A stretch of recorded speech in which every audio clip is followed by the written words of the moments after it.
नमस्कार.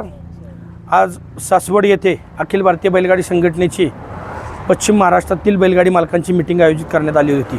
त्या मीटिंगमध्ये जवळपास 20 ते 25 तालुका कमिट्यांचे अध्यक्ष उपस्थित होते, त्याचबरोबर वरिष्ठ पदाधिकारी उपस्थित होते.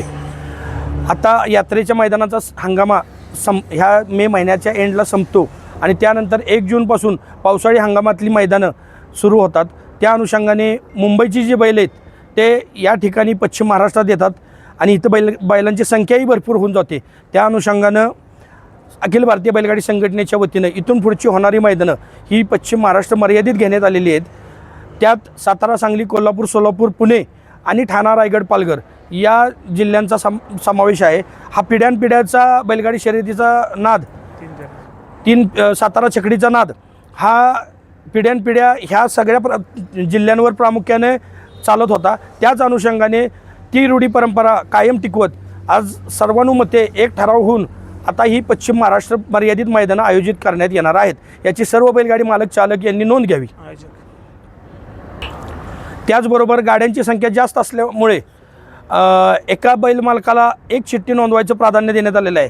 म्हणजे त्याचं जर माझा बैल बाबा जगताप यांच्या बैलासोबत पाळणारा असेल तर पैलवान राणाविलास देशमुख वाई कंसात माझ्या बैलाचं नाव सरपंच आणि सार्थक बाबाराजे जगताप सासवड त्यांच्या बैलाचं नाव नखऱ्या अशी एक चिठ्ठी नोंदवली जाईल. एक चिठ्ठी पहिलं त्यांचं नाव आणि नंतर माझं नाव आणि दोघांच्या बैलांचं नाव टाकून अशी दुसरी चिठ्ठी नोंदवली जाईल आणि प्रत्येकाला स्वतःच्याच चिठ्ठी पळणं अनिवार्य राहील.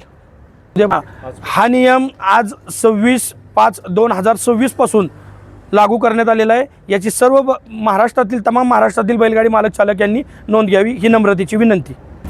आणि आता या पावसाळी यात्रेमध्ये जे भरणारे मैदान आहेत तर आयोजकांना एक विनंती राहील की आदल्या दिवशी चिठ्ठ्या काढत असताना ती चिठ्ठ्या काढायची प्रक्रिया जी आहे ती संध्याकाळी रात्री 10च्या आतमध्ये संपली पाहिजे याची दक्षता त्यांनी घ्यायची आहे.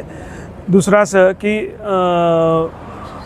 जे बक्षिसाची रक्कम जी आहे ती पहिली 3 बक्षिसं जी असतील ती 20-20 हजार रुपयाच्याच फरकात पाहिजे आणि शेवटचं बक्षीस 11 हजारापेक्षा कमी नसावं असा एक निर्णय घेण्यात आलेला आहे. त्याचं आयोजक मंडळींनी नोंद घेतली पाहिजे आणि त्या पद्धतीत तुम्ही या सगळ्या नियमावलीचं पालन होईल तुमच्याकडनं अशी अपेक्षा करतो. आणि गट पाडताना जर 10 गट पळाले तर सेमीसुद्धा 10 पळले पाहिजे, बक्षीस 10च पाहिजेत.